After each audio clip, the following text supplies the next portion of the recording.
사랑 많으신 주님 감사합니다. 하나님 이 시간에 베드로의 그 선포, 베드로가 말한 것처럼 하나님 우리에게 예수를 믿는 자들에게 생명 얻는 회개 선물을 주셨습니다. 하나님 우리가 그 선물을 받은 자입니다. 하나님 주님께 받은 그 선물을 하나님 우리가 가치 있게 여기고 귀하게 여기고 이제는 그 생명 얻는 회개 가운데 나아가 성령의 충만함을 입어 주님 그 사명의 자리로 나아갈 수 있도록 주님 이 시간 우리가 함께 하시고 예배 드리는 예배자 한 사람 한 사람의 마음 가운데 주님의 그 마음을 부어주시고 하나님의 말씀이 들리게 하시고 하나님 오늘도 우리와 함께 하시는 주님을 찬송할 수 있도록 하나님 우리 입술을 바꿔주시고 우리 심령을 변화시켜 주시옵소서.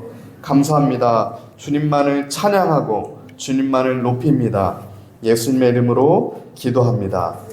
아멘. 초대교회가 예루살렘 초대교회가 순교자의 피를 거름 삼아서 세워졌다면 성령의 열매, 오늘날 우리 성령의 사람들에게 맺혀지는 이 성령의 열매는 회개의 눈물 가운데 자라나고 열매 맺습니다. 이 사도행전은 성령행전이면서 또한 회개행전이라고 우리가 볼 수 있을 것입니다. 이 성령 충만한 자는 어떠한 능력이 나타나는 자가 아니라 성령 충만한 자는 사도행전에 비추면 회개하는 자입니다. 회개하는 자는 또한 반드시 성령의 충만함을 입게 됩니다. 하나인 거죠. 우리가 지난 2주를 빼고 계속 사도행전을 보고 있는데 어떠한 일들이 사도행전 가운데 일어났습니까? 스데반의 일로 말미암아 성령 충만한 스데반의 일로 말미암아 환란이 일어나죠. 흩어지는 역사가 일어납니다. 예루살렘 교회가 스데반의 일로 일어난 환란으로 말미암아 흩어져요. 베니게, 구브로, 안디옥 수많은 곳으로 하나님의 사람들이 흩어집니다. 그리고 헬라인에게도 이방인에게도 주 예수 그리스도의 도가 전파되기 시작합니다. 그러자 주의 손이 그들과 함께 하심에 많은 이들이 믿고 돌아오는 역사가 일어났어요. 예루살렘 교회가 바나바를 안디옥으로 보냈습니다. 그때 바나바가 사울, 눈에서 비닐이 벗겨진 그 사울을 찾으러 다소에 가서 바나바와 바울이 함께 성령에 충만하여 큰 무리를 가르칩니다.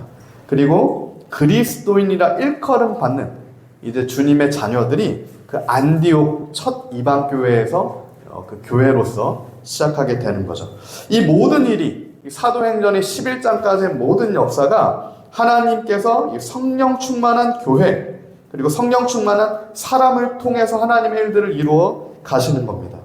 이 진정으로 회개한 바울, 살인자였던 사울이 하나님을 진정으로 믿고 예수 그리스도를 믿음으로 말미암아 변화를 받아 사명자 바울이 되었고, 이 베드로, 예수님을 3번 부인했던, 예수님을 3번이나 배신했던 베드로가 이제는 성령의 충만함을 입어 3,000명을 주님 앞에 돌이키게 되는 하나님의 손에 붙들린 생명 있는 복음이 이제는 이들로 통하여서 성령 충만한 사람들을 통하여서 이 복음이 예루살렘을 넘어서 열방 가운데 흩뿌려 트려지는 놀라운 하나님의 역사를 우리가 지금 목도하고 있습니다. 하나님이 하십니다. 하나님의 역사예요. 우리가 오늘 하나님의 역사에 동참하는 성령 충만한 사람들이 되어야 합니다. 그리고 그 성령 충만한 자는 반드시 회개의 자리로 나아간다라고 오늘 성경은 우리에게 말하고 있어요. 베드로가 설명하죠. 16절부터 18절입니다. 내가 주의 말씀에 요한은 물로 세례를 베풀었으나 너희는 성령으로 세례를 받으리라 하신 것이 생각났노라. 그런즉 하나님이 우리 주 예수 그리스도를 믿을 때 주신 것과 같은 선물을 그들에게도 주셨으니 내가 누구이기에 하나님을 능히 맡겠느냐 하더라. 그들이 이 말을 듣고 잠잠하여 하나님께 영광을 돌려 이르되 그러면 하나님께서 이방인에게도 생명 얻는 회개를 주셨도다 하니라. 아멘. 우리가 이방인이죠. 우리에게도 생명 얻는 회개가 주어진 겁니다. 예수를 믿는 자에게 주어지는 선물이에요. 예수를 믿지 않는 자는 생명 얻는 회개로 나아가지 못합니다. 이거 선물이라서 그렇습니다. 예수님을 마음으로 진정으로 믿는 자에게는 생명에 이르는, 구원에 이르는 회개의 기회가 선물로 주어지는 겁니다. 오늘 우리에게 그 기회가 주어져 있는 거예요. 이 베드로의 설명의 핵심은 그리스도를 믿을 때 주어지는 선물이 있다라는 거고, 그 선물은 하나님이 절대적인 주권으로 주시는 것이다. 이 선물은 곧 성령으로 세례를 받게 되는 것이고, 즉 생명 얻는 회개의 기회를 얻게 되는 것이다. 그게 우리가 그리스도를 믿을 때 하나님이 우리에게 주시는 선물이라는 겁니다. 믿는 자는 다르게 얘기하면 하나님의 선물을 받은 자예요. 믿는 자는 성경에 능동태로 쓰여진 적이 거의 없습니다. 믿음이라는 단어는 내가 능동적으로 믿게 된다는 뜻이 거의 없어요. 대부분 수동태입니다.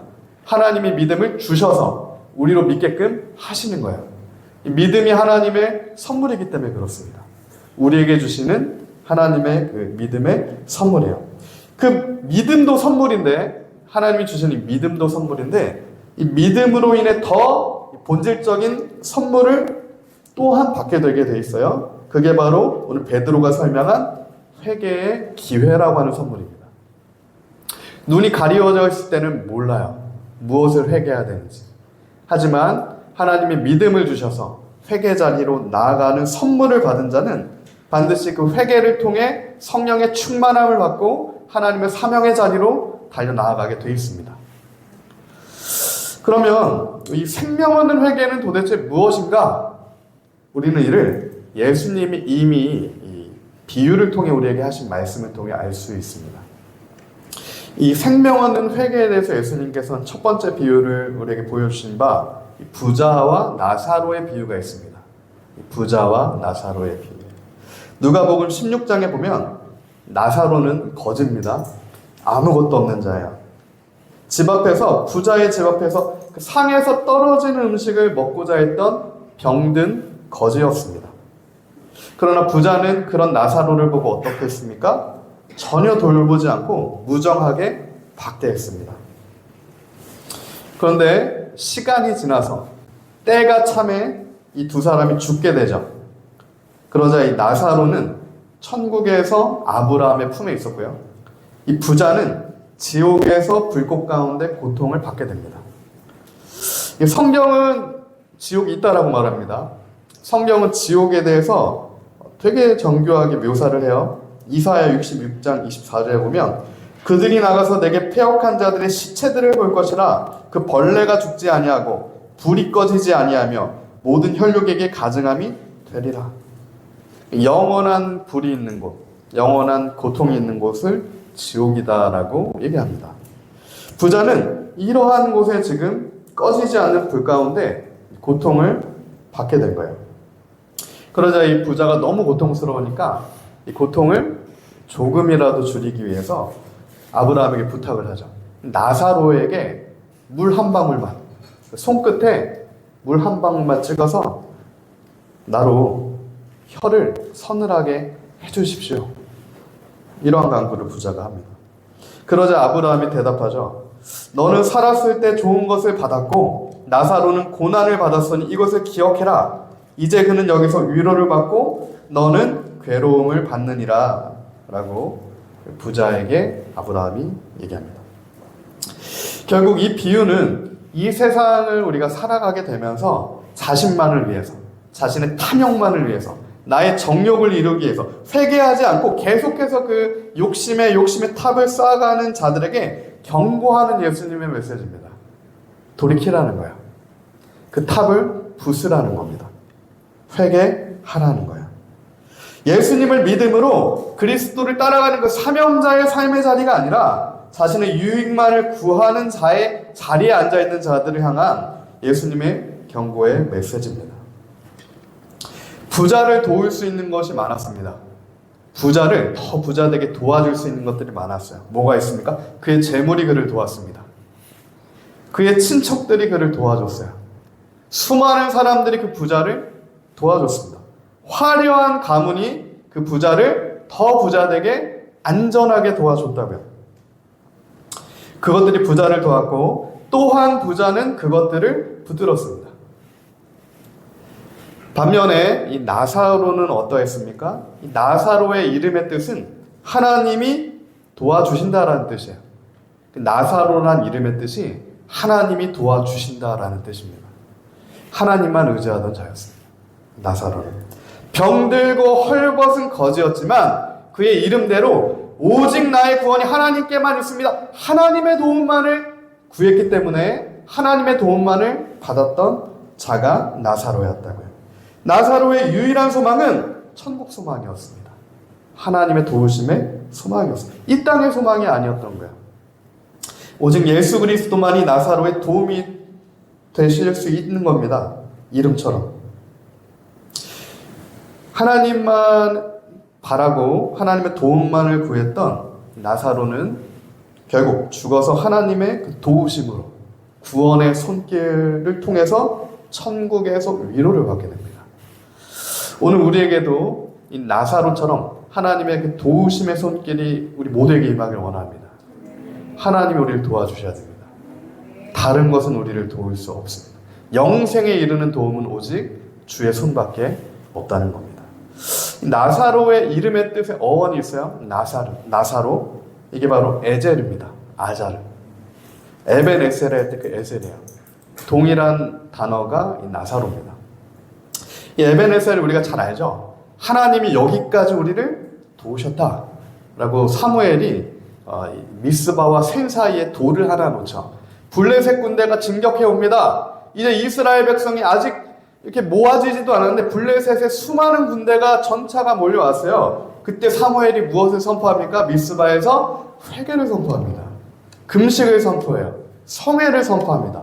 나와 우리 가족이, 우리 가문이, 이 민족이 하나님 앞에 범죄하였습니다 라고 회개 기도를 선포합니다. 그때 어떻게 됩니까? 하늘에서 번개와 우박이 쳐서 블레셋을 흩어버리세요. 그리고 이스라엘이 변거를 이기는 게 아니라 하나님의 도우심으로 이깁니다. 그때 세우는 게 에벤에셀의 그 돌이죠. 하나님이 여기까지 우리를 도우셨다. 그 고백이 오늘 우리 삶에 있어야 합니다. 내가 어떠한 것을 의지해서 그것이 나를 도와주는 경험이 아니라 정말 하나님만 전적으로 믿음으로 의지했더니 회개케 하셔서 내가 기도하고 하나님의 도우심을 받아 하나님이 나를 도우셨구나. 그 에벤에셀의 돌을 우리 삶의 지표 가운데 경계 가운데 세우는 그 삶의 신앙의 고백이 우리 삶에 있어야 하는 겁니다. 나사로의 고백이 있어야 한다는 겁니다. 그때 우리 삶의 승리가 주어집니다. 그때 하나님만 의지할 때. 오늘 우리가 구하는 도움은 어떤 도움입니까? 사무엘처럼 기도와 금식으로 하나님의 도움을 구하는 그런 도움을 우리가 구하고 있습니까? 아니면 이 사울처럼 천천만만의 병거를 하나님 앞에 구하고 있습니까? 이 부자처럼 더 부한 자가 되기 위한 도움을 구하고 있습니까? 아니면 이 나사로처럼 주님만이 나의 도움이십니다. 주님의 구원의 손만을 구하고 있습니까? 우리가 오늘 예수님의 그 비유를 통해 알게 됩니다. 누가 구원을 얻게 됩니까? 결국에는 나사로처럼 오직 주님만이 그의 구원자가 되시는 자가 은혜를 입어서 구원을 얻는 주님의 백성이 됩니다. 그 복이 오늘 우리에게 있기를 소망합니다. 그 구원의 복이 우리에게 임하길 소망해요. 세상은 거지라고 손가락질했지만 이 세상은 병든 자라고 나사로를 손가락질했지만 이 나사로야말로 하나님의 도움의 그 구원의 옷이 입혀진 자였어요. 하나님의 구원의 옷이 입혀진 자녀였습니다. 나사로야말로 복받은 자였습니다. 이 날마다 가난한 심령으로 주님의 은혜만을 붙드는 그 자였어요. 제가 저희 딸을 첫째 딸 이름이 에셀인데 에벤에셀 할 때 에셀입니다. 나사로 할 때 하나님이 여기까지 도우셨다라는 뜻으로 지었어요. 그때 제가 에셀이가 태어나자마자 같이 있었는데 에셀이를 간호사한테 부탁해서 달라고 태어나자마자 처음에 안 주려고 하더라고요. 달라고 타서 이렇게 잠깐이라도 할 말 있다. 에셀이를 들고 제가 함에 주신 감동대로 이제 선포하고 기도를 해줬습니다. 에세라, 너는 이 민족의 도움이 되어라. 이름대로 이 민족을 돕는 자가 되어라. 하나님의 마음으로. 결국 이 북한을 돕고 북한 주민들을 돕고 이 민족을 돕는 하나님의 그 에셀, 도움을 입어 또한 돕는 자로 나아가라. 이런 선포를 해줬습니다. 하나님께서 동일하게 제가 오늘 설교를 준비하면서 하나님이 우리를 도와주셨어요. 하나님이 우리를 구원해 주셨습니다. 하나님의 그 능력의 손이 우리와 함께 합니다. 그러면 이제는 그 구원의 은혜를 입은 우리가, 주님의 손에 붙들린 우리가 이제는 정말 가난한 자들, 주님의 복음을 모르는 자들, 예수님을 몰라서 죽음으로 내어 쫓기는 자들을 또한 도와주어야 한다는 겁니다. 이 민족 가운데 강력한 억압 가운데 있는 저 북한 동포들을 이 민족의 교회가, 우리가 도와야 한다는 거예요. 더욱더 우리가 기도하면서 하나님의 세밀한 성령의 그 인도하심을 받아서 정말 우리가 할 수 있는 수준에서부터, 할 수 있는 걸음에서부터 정말 그렇게 가난한 자들, 눌린 자들, 억압된 자들을 에제를 돕는 역사가 있길 원합니다.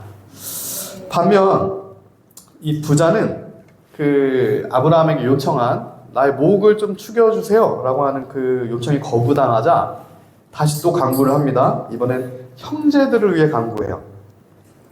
아버지여 구하노니 나사로를 내 아버지의 집에 보내소서. 내 형제 5이 있으니 그들에게 증언하게 하여 그들로 이 고통받는 곳에 오지 않게 해주소서.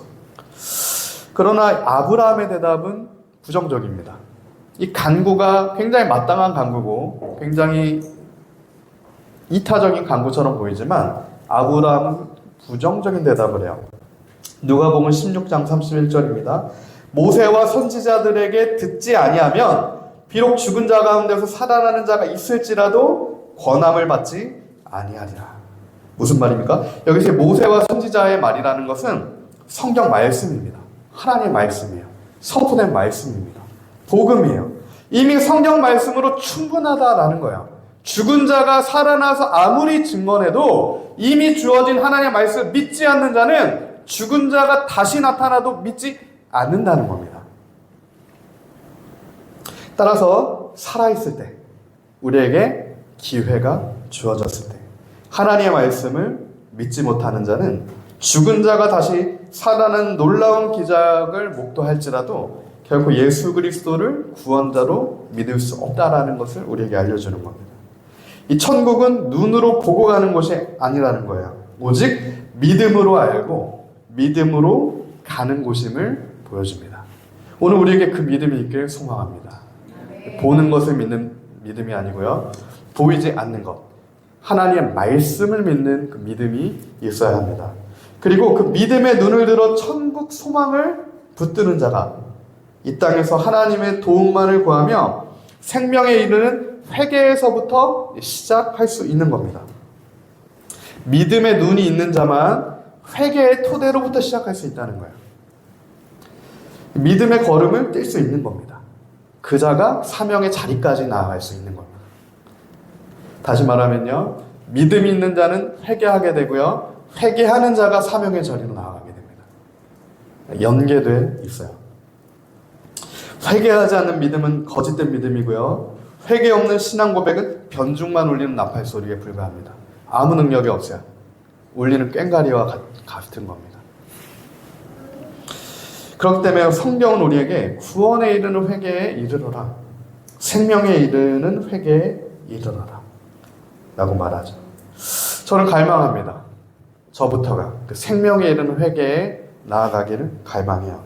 그 가난한 심령이 우리 안에 있길 원합니다. 거지 나사로의 마음이 있길 원합니다. 부자의 그 상에서 떨어지는 것으로 연명하지만 그럼에도 나의 도움은 오직 하나님이 있다라고 하는 그 가난한 찢어진 심령이 그 주님만을 붙들어야 살 수 있는 그 심령이 우리의 심령이 되게, 그리고 그 심령 가운데 천국 복음의 생명수가 부어질 수 있게 됩니다. 목마른 자에게만 단석 대신 예수 그리스도의 생명수가 생명의 강물이 됩니다. 목마르지 않은 자에게는 아무 필요가 없는 거예요. 목마른 자만, 나사로처럼 목마른 자만 그리스도로 그의 심령이 충만해질 수 있게 됩니다. 그 갈증은 예수님으로 채워지게 되는 거죠. 천국 소망의 기쁨이 부어지는 겁니다. 예수님께서 두 번째 비유를 하십니다. 이 회개, 생명에 이르는 회개라는 것이 무엇인지 우리에게 보여주실 때, 두 번째는 결혼잔치에 대한 비유를 말씀하세요. 천국의 결혼잔치에 대한 비유. 마태복음 22장이죠. 이 천국을 결혼잔치에 비유하는데 어느 임금이 혼인잔치를 베풉니다. 그걸 청했어요. 올 사람들을 청한 겁니다. 처음에는 자격 있는 자들, 권세 있는 자들, 돈이 있는 자들, 임금과 가까운 자들을 청했어요. 종들을 보냈습니다. 그런데 첫 번째 청함받은 자들이 어떻게 합니까? 거부합니다. 바쁘다는 거야. 할 일이 있다는 겁니다. 안 간다는 거예요. 초청에 응하지 않습니다. 마태복음 22장 5절이죠. 그들이 돌아보지도 않고 한 사람은 자기 밭으로 한 사람은 자기 사업하러 가고 그 남은 자들은 종들을 잡아 모욕하고 죽이니, 심지어 그 종들을 죽이기까지 해요. 초청을 받은 자들이. 이게 임금이 노하죠. 이 임금이 너무 화가 나서 군대를 보냅니다. 그리고 살인자들을 죽여요. 청하러 간 종들을 죽인 그 살인자들을 죽였습니다. 대신에 이제는 길거리에서 그자가 악한 자든, 그자가 선한 자든, 그자가 돈이 많은 자든, 돈이 없는 자든 하등 상관이 없다는 겁니다. 이제는 만나는 사람 누구나 다 초청해라. 혼인잔치로 아무나 초청해라. 이제는 처음에 청함받은 자들이 오지 않으니까 이제는 너희가 만나는 누구나, 그 지위고와 상관없이 누구나 다 초청해라. 그래서 수많은 사람들이 초청을 받았어요. 수많은 사람이 왕의 잔치 자리에 참여합니다. 수많은 사람. 자격이 있든 자격이 없든. 그 은혜죠. 하나님의 은혜죠. 은혜로 초청을 받았어요. 이제 혼인잔치에 사람들로 가득 찼습니다. 자격이 있어서가 아니라 먼저 자격이 있었던 자들이 그 자격을 잃어버렸기 때문에 이제 은혜로 길거리에서 초청을 받아 그 잔치에 참여하게 됩니다. 근데 문제가 생겼어요. 그곳에서 은혜로 초청받은 자리에서 왕이 발견한 거예요. 혼인잔치에 예복을 입지 않은 사람들이 있다는 겁니다. 초청으로 끝이 아니라는 거예요. 초청 받았어요. 첫 번째 초청받았던 사람들은 유대인입니다. 유대인들이 예수를 믿지 않았어요. 이제는 이방인들 초청해라는, 우리 이방인들 초청을 받았어요. 그래서 끝이 아니라 은혜로 이제는 하나님께 나아왔지만 예복이 있냐는 겁니다. 왔는데 예복이 없다는 거예요. 제가 생각해 봤습니다. 우리 중에 얼마나 많은, 오늘의 교회 포함해서 이 모든 시대를 통틀어 얼마나 많은 자들이 마지막에 주님 앞에 갔을 때 예복이 없어서 예복을 내가 준비 못했구나, 이런 정말로 비참한 처지에 빠지게 될까? 성경에서도 예복이 없는 자를 보여줬다는 건 실제 그런 자들이 있다는 거예요. 예복을 준비 못하는 자들이 있다는 겁니다. 초청받았는데. 그러자 어떻게 합니까? 두 번 기회를 주시지 않습니다. 죽어서는 기회가 없다는 얘기예요. 예복을 준비해 못 갔으면 끝입니다. 그때 임금은 종들을 시켜 예복을 입지 않은 자들을 성문 밖으로 내어 보내라. 성문 밖으로 내던져지는 일이 일어나죠. 마태복음 22장 14절의 일을 이렇게 얘기합니다. 결론에서 예수님은 청함을 받은 자는 많으나 택함을 입은 자는 적다 라고 우리에게 말씀하시는 거예요. 청함을 받은 자는 많았지만 그 중에 정말 예복을 준비해서 택해진 자는 적다.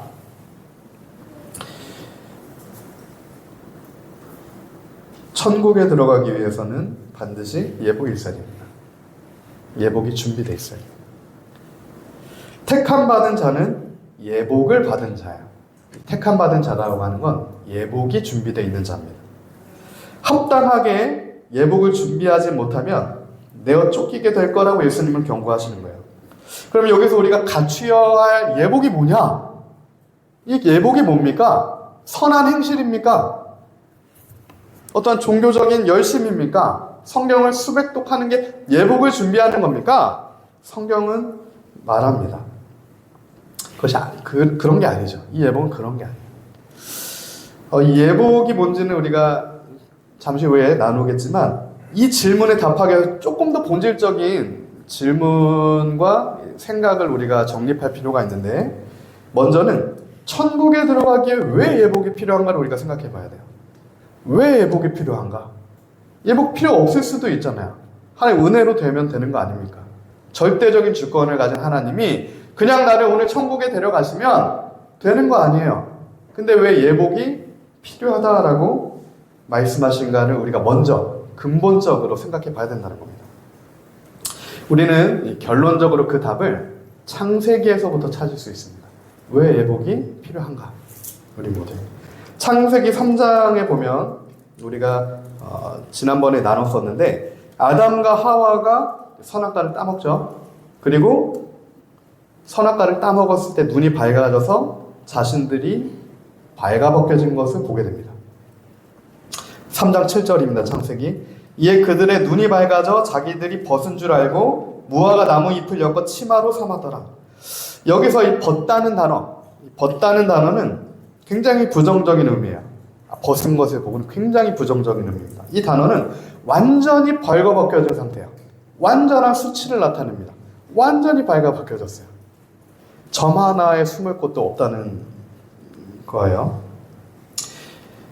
하나님이 보시기에 완전한 수치 가운데 있는 상태를 나타냅니다. 발가벗겨지다는. 그리고 이 눈이 밝아지다라는 단어 파카흐는 감각이 열리는 거예요. 특별한 눈을 갖게 되는 겁니다. 감각이 열린 상태, 특별히 눈이 열린 상태예요. 무슨 얘기입니까? 우리의 감각이 열렸을 때 우리가 먼저 목도하게 되는 건 우리의 수치스러운 상태입니다. 우리의 눈이 열렸을 때 맨 먼저 보게 되는 인식은 우리의 완전한 그 수치스러운 상태가 우리의 죄된 감각이 열렸을 때 발견되어지는 거예요. 그건 당연한 겁니다. 이 벗다라는 단어는 신명기 28장 48절에 다시 한번 부정적인 의미로 쓰이는데 이렇게 말하고 있습니다. 내가 줄이고 목마르고 헐벗고 모든 것이 부족한 중에서 여호와께서 보내사 너를 치게 하실 적군을 섬기게 될 것이니 그가 철멍에를 내 목에 메어 마침내 너를 멸할 것이다. 줄이고 목마르고 헐벗고 모든 것이 부족한 그 벌거벗겨진 상태, 그때 너는 적군을 섬기게 될 거야.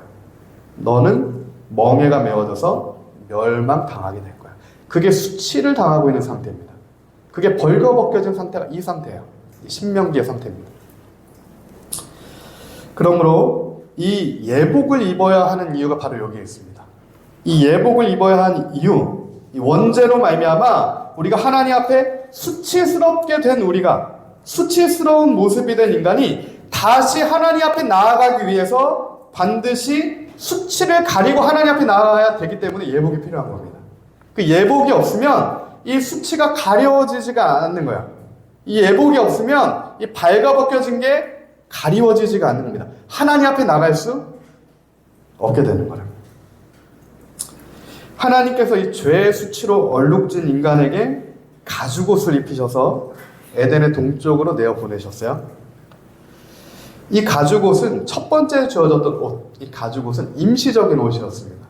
부분적으로 가릴 수 있어요. 마치 율법처럼 진짜가 오기 전에 그림자처럼 잠시 임시 방편으로 수치를 잠깐 부분적으로 가릴 수 있는 게 가죽옷이었습니다. 임시 방편이었죠. 그림자에 불과했습니다. 근데 그 임시 방편으로 주신 수치를 부분적으로 가리는 가죽옷을 인간은 어떻게 합니까? 이 인간의 죄성은, 눈이 열린 인간은 그 가죽옷마저 끝까지 이게 진짜라고 붙들고 가는 그 죄성이 인간의 죄성임을 우리가 보게 되는 거예요. 하나님이 임시 방편으로 주셨던 것을 그게 또 진짜라고 끝까지 붙들고 가는 그 모습이 우리의 모습인 겁니다. 진짜가 아닌 이 그림자로 죄를 해결해 보겠다는 겁니다. 전적인 하나님의 도우심은 필요 없다는 거예요. 이게 죄의 본질입니다. 내가 해결해 보겠다는 겁니다. 하나님이 나에게 어느 정도 주신 것으로 해결해 보겠다는 거예요. 가지고 또 하나님이 주셨으니까 예수님이 아니어도 내가 이 정도로 해결해 보겠다라고 하는 게 죄의 수치 가운데 빠져서 더 나가지 못하고 그 안에서 계속 맴돌기만 하는 우리 죄의 본질인 겁니다. 그러나 성경은 말합니다. 진짜 예복은 가죽옷이 아니라 예수 그리스도의 옷이라는 겁니다. 그게 진짜 예복이라는 거예요.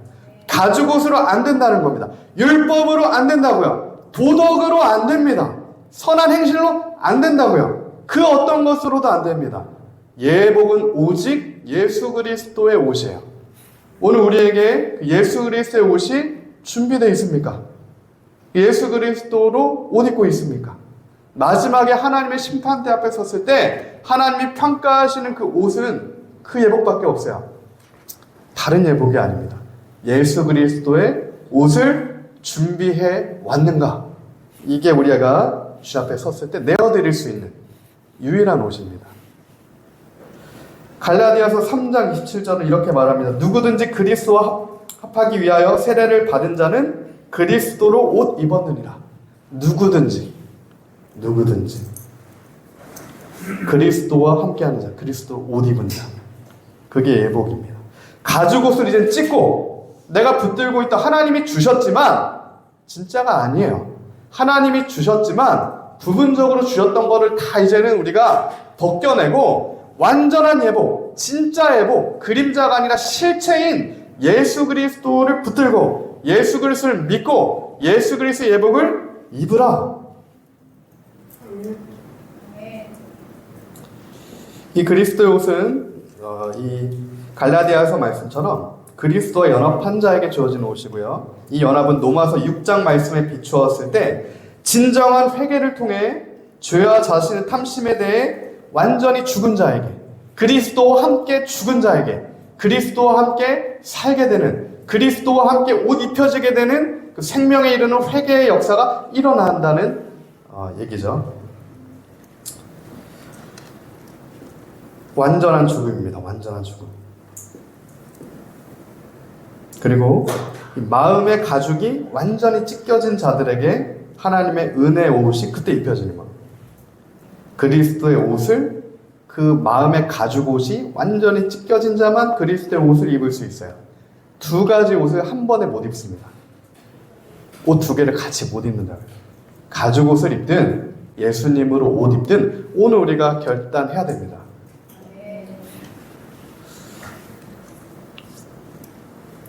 베드로전서 1장에서 이를 또한 회개를 통해 그리스도의 핏부림을 입는 모습으로 묘사를 해요. 예수님의 옷을 예복을 피 뿌려진 옷으로 묘사를 합니다.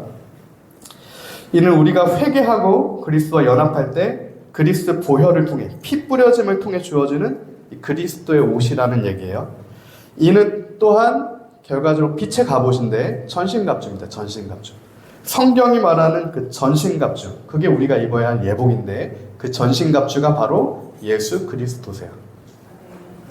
구원의 투구, 믿음의 방패, 평안의 복음에 전달하는 신발. 이게 전신갑주가 예수 그리스도시라고요. 우리가 예수님으로 옷 입어야 됩니다. 그게 빛의 갑옷이고 그게 예복입니다. 이게 첫 번째, 예복은 예수 그리스도다. 그 예수 그리스도를 우리가 옷 입어야 된다. 그런데 회개하는 자만 예수 그리스도로 빛의 갑옷을, 전신갑주를 입을 수 있다. 두 번째입니다. 우리가 입어야 할 예복 두 번째는 성령의 옷입니다. 성령의 옷. 첫 번째는 예수 그리스도의 예복이고요. 두 번째는 성령의 옷입니다. 사사기 6장 34절에 보면 기드온이 미디안 군대와 싸우러 나갑니다. 전쟁터로 나가요. 그때 성령이 기드온에게 임하는 걸 우리가 볼 수 있어요. 원어로 보면 기드온이 성령으로 옷 입었다라는 표현을 써요. 기드온이 전쟁에 나갈 때 성령으로 옷 입혀졌다라는 표현을 씁니다. 6장 34절이죠. 사사기. 여호와의 영이 기드온에게 임하시니 기드온이 나팔을 불매. 이 임하시니의 뜻이 옷이 입혀지니 라는 뜻입니다. 여호와의 영의 옷이 입혀지니. 이 기도는 우리가 하나님 앞으로 나아가기 위해서 예복으로서 반드시 성령의 옷을 또한 입어야 함을 말해주는 겁니다. 이 성령의 옷에 대한 약속은 예수님도 우리에게 하신 약속이에요. 누가복음 24장 49절입니다.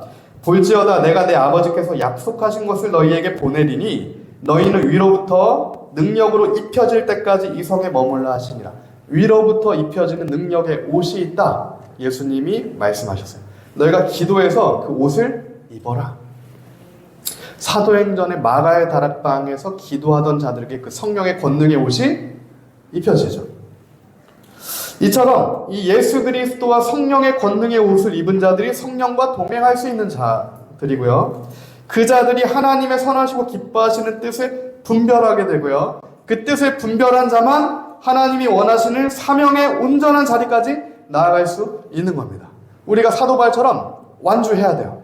그 결승선을 향해, 사명의 그 마지막 지점을 향해 달려가야 합니다. 그 토대인 회개로부터, 믿음으로부터 시작해서 믿음에서 믿음에 이르는 경주를 우리가 주의 손에 붙들려서 성령과 동행함으로 달려 나가야 하는 겁니다.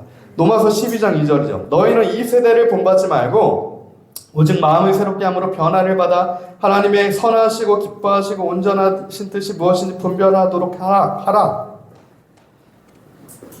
그리고 요한계시록 19장 8절입니다. 그에게 빛나고 깨끗한 세마포 옷을 입도록 허락하셨으니, 빛나고 깨끗한 세마포 옷을 입도록 허락하셨으니, 이 세마포 옷은 성도들의 옳은 행실이로다. 요한계시록 19장 8절인데, 이 옳은 행실이란 단어는 헬라어로 디카이 오란 단어인데, 이것은 어떠한 내가 힘으로 하는 행실이 아닙니다. 착한 행실 정도를 얘기하지 않아요.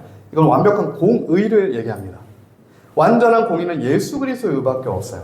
이 성도의 옳은 행실이라고 하는 것은 의롭다고 간주되는 의, 결국 예수 그리스도를 믿는 믿음의 옷을 얘기해요. 예수 그리스도를 믿음으로, 그 믿음으로 주님과 함께 동행한 그 성령의 권능의 옷을 얘기합니다. 공의예요. 예수님의 옷입니다. 내 힘으로 만든 어떠한 선함이 아니라 이 디카이오라고 하는 이 세마포 옷은 예수님을 믿음으로 말미암아 주님과 함께 행했던 예수님으로부터 주어지는 의로움을 말하는 겁니다. 그게 세마포 옷이고 그게 예복입니다. 이상으로 예수님께서 이 두 가지 비유를 통해서 우리에게 반드시 예복이 필요함을 알려주셨고, 그 예복은 첫 번째로 예수 그리스도 오심을 보여주셨고, 두 번째는 그 예수 그리스도를 믿는 자에게 주어지는 성령의 권능의 오심을 또한 우리에게 알려주셨습니다. 우리는 이 두 가지 옷을 입어야 돼요. 두 가지 옷을 입어야 됩니다. 그래서 오늘 성경 본문에 베드로가 얘기하는 거예요. 믿는 자에게 주시는 선물이 있다. 예수님을 믿음으로 끝이 아니라는 얘기입니다. 시작이라는 거예요. 예수님을 믿는 자에게는 반드시 생명에 이르는 회개라고 하는 선물이 주어진다. 그것은 곧 성령 충만함의 선물이다. 예수 그리스도를 믿는 자에게는 성령의 옷의 선물이 주어진다. 그러므로 우리가 정말 날마다 예수 그리스도 옷을 입은 우리가, 예수 그리스도 믿는 우리가 성령의 옷을 입고 성령의 충만함이라고 하는 그 옷을 입고 날마다 예수님의 피로 회개함으로 그것을 깨끗하게 팔아서 주님 앞에 날마다 주님과 동행하는 그 은혜의 삶을, 샬롬의 평강의 삶을 주님과 함께 누리길 원합니다. 소망의 삶을 누리길 원해요. 성경에서 보면 성령의 충만함이라고 하는 단어가 나오는데, 특별히 성령의 충만함이다라고 하는 동사는 단회적인 걸 나타내지 않습니다. 성령 충만함, 이 끝을 일회성을 나타내지 않고요.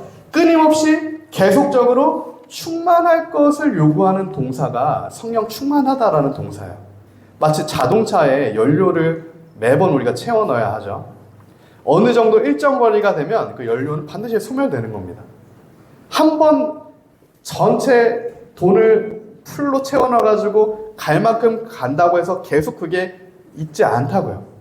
어느 정도 되면 다시 그것을 채워 넣어야 합니다. 그 연료를 채워 넣어요. 성령의 충만함이란 동사도 이와 같아요.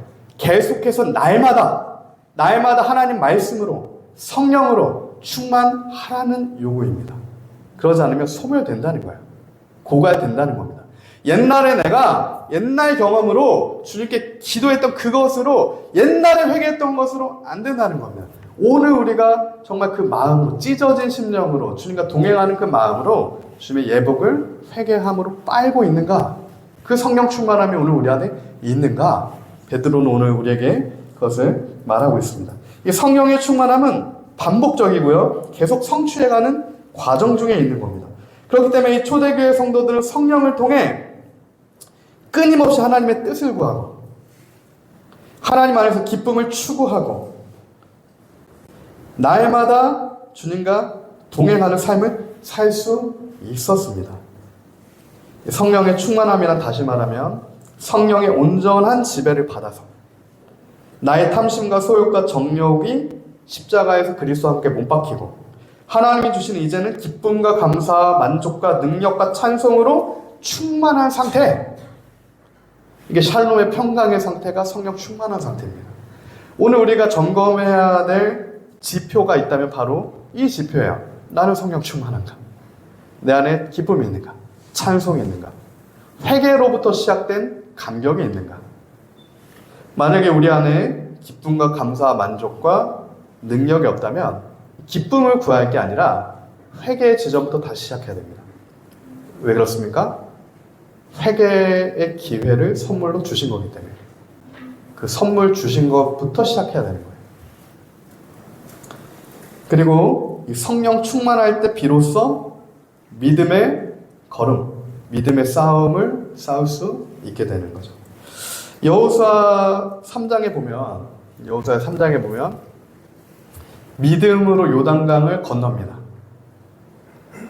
광야 40년의 수많은 실패들을 보고 여호수아 세대가 하나님의 명령을 받고 하나님의 사명을 받고 요단강을 건넜어요. 믿음으로 한 발을 내딛었습니다. 그때 하나님의 역사가 일어나죠. 요단강이 열립니다. 건너갔어요. 그럼 이제부터는 본격적인 싸움을 해야 되잖아요. 요단강을 건넜으면 가나안으로 진격해야 된다고요. 근데 하나님 뭐라고 하십니까? 스톱! 멈춰라! 더 나아가지 말라고 말씀하세요. 요단강 건넜는데 믿음으로 건넜는데 믿음으로 이제 요단강을 한 발 뛰고 놀라운 기적을 내가 봤는데 하나님이 말씀하시는 건 싸우지 말라요. 그리고 뭐라고 말씀하십니까? 할례를 행하랍니다. 할례. 마음의 가죽을 벗겨내라. 하나님의 언약을 갱신해라. 회개하라는 겁니다. 본격적인 싸움을 앞두고 하나님이 회개를 말씀하세요.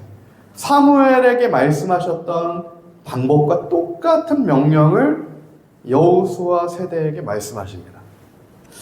이것을 보고 우리가 알 수 있는 것은 믿음의 걸음을 한 발 뛴 사람에게, 믿음의 걸음을 한 발 뛴 공동체에게 그 다음 스텝으로 하나님께서 말씀하신 건 회개입니다. 오늘 동일한 하나님의 말씀이 우리 공동체를 향한 말씀은 회개임을 믿습니다. 저와 우리 모두가 하나님께서 우리 각자의 삶 가운데 무엇을 회개해야 될지를 보여주실 거라고 믿어요. 이 민족교회에게 무엇을 회개해야 될지 알려주실 거라고 좀 믿습니다.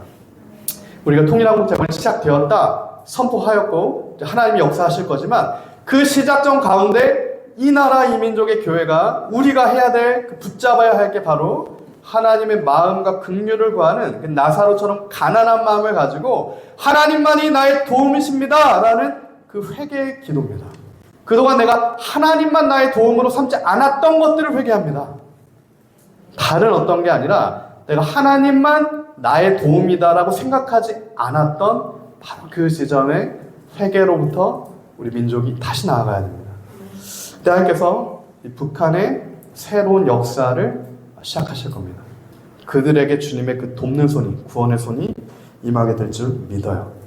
그럼 우리가 더욱더 기도하길 원하고 더욱더 하나님 앞에 겸손한 심령으로 회개하며 나아가길 소망합니다.